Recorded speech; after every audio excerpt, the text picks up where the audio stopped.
The climate for air travel resuming remains challenging even with global vaccinations underway and the trial rollout of IATA's Travel Pass.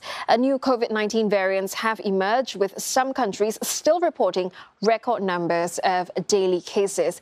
In the latest blow, the US will boost travel prohibitions to nearly 160 countries. For a closer look at how the aviation industry is faring, I'm joined by Qatar Airways Group CEO Akbar Al Baker. Well, Mr. Al Baker, will these new variants affect the usefulness of that IATA Travel Pass? No, I don't think, because there is two different aspects to this. The IATA Travel Pass is only for the purpose of giving the traveler the right information about their destination, at the same time making sure that they are fully compliant with the global data privacy requirements. To enable the passenger to understand what exactly they need to have, what are the protocols in place in a particular country. The pandemic spreading further is a completely different matter. And this is going to depress the slight recovery we saw at the beginning of the year in our passenger uplift. Well, your airline still plans to fly over 100 destinations this summer. Is that achievable? Yes, it is achievable, because we are not only flying passengers in a passenger airplane, but we are also filling it to its full capacity with cargo. So we compensate the loss of passenger traffic by uplifting air cargo on our airplanes. This way, it has enabled Qatar Airways to keep on flying and at the same time also launching new destinations.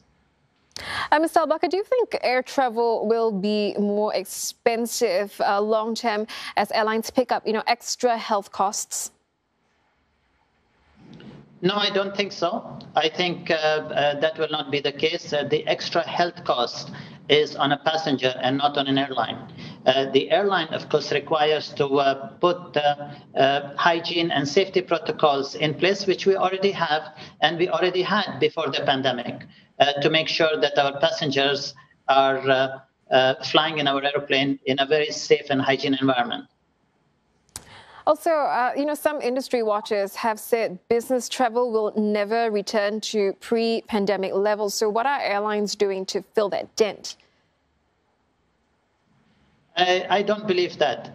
We already saw the slight uptake we had in the beginning of the year. We saw that the business class traffic rebound very fast.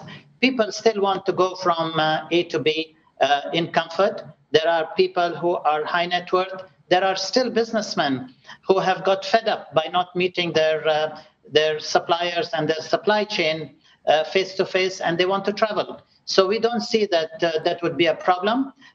In some sectors, yes, it will take a longer time than others, but I think that on an average, we will see a rebound once the industry as a whole rebounds from this pandemic.